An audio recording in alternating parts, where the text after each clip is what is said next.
ಬಲೋ ಭಾರತ್ ಮಾತಾ ಕಿ.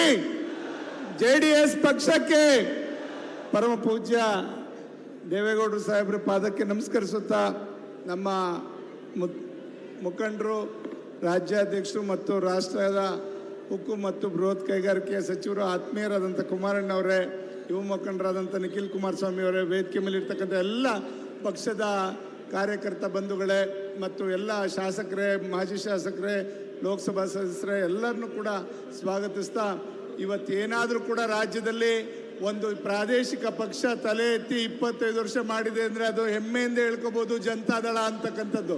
ನಮ್ಮ ಪಕ್ಷ ಇವತ್ತು ಎರಡೂ ರಾಷ್ಟ್ರೀಯ ಪಕ್ಷಗಳ ಸಮಸಾಟಿಯಾಗಿ ಇವತ್ತು ರಾಜ್ಯದಲ್ಲಿ ತಲೆ ಎತ್ತಿ ದೇವೇಗೌಡರ ಮಾರ್ಗದರ್ಶನದಲ್ಲಿ, ಕುಮಾರಣ್ಣನವರ ಮುಂದಾಳತ್ವದಲ್ಲಿ, ಈಗ ನಿಖಿಲ್ ಕುಮಾರಸ್ವಾಮಿ ಅವರ ಒಂದು ಸಾರಥ್ಯದಲ್ಲಿ ನಾವೆಲ್ಲರೂ ಕೂಡ ಒಂದು ಉತ್ತಮ ರೀತಿಯಲ್ಲಿ ಪಕ್ಷವನ್ನು ಬೆಳೆಸ್ಕೊಂಡು ಹೋಗ್ತಾ ಇದ್ದೀವಿ.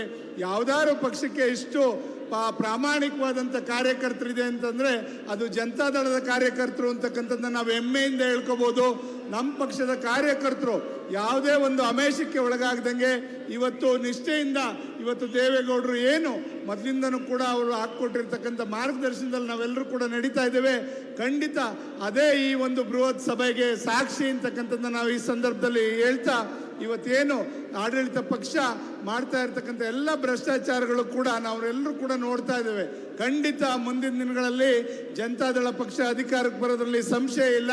ಅದು ಕುಮಾರಣ್ಣವರ ಒಂದು ನೇತೃತ್ವದ ಸರ್ಕಾರ ಅದಾಗ್ತದೆ ಅಂತಕ್ಕಂಥದ್ದನ್ನ ನಾನು ಈ ಸಂದರ್ಭದಲ್ಲಿ ಹೇಳ್ತಾ, ಇವತ್ತು ಈ ಸಮಾವೇಶದ ಮುಖಾಂತರ ಪ್ರತಿ ಹಳ್ಳಿಯಲ್ಲೂ ಕೂಡ ನಾವೆಲ್ಲರೂ ಕೂಡ ಸಂಘಟಿತರಾಗಿ ಬರ್ತಕ್ಕಂಥ ಯಾವುದೇ ಚುನಾವಣೆ ಆಗ್ಬೋದು, ಗ್ರಾಮ ಪಂಚಾಯಿತಿ, ಜಿಲ್ಲಾ ಪಂಚಾಯಿತಿ, ತಾಲೂಕ್ ಪಂಚಾಯಿತಿ ಮತ್ತು ನಗರಸಭೆ, ಪುರಸಭೆ ಎಲ್ಲ ಚುನಾವಣೆಗಳಲ್ಲೂ ಕೂಡ ನಮ್ಮ ಅಭ್ಯರ್ಥಿಗಳ ಗೆಲ್ಲಿಸ್ಲಿಕ್ಕೆ ನಾವೆಲ್ಲರೂ ಕೂಡ ಪಣ ತೊಡೋಣ.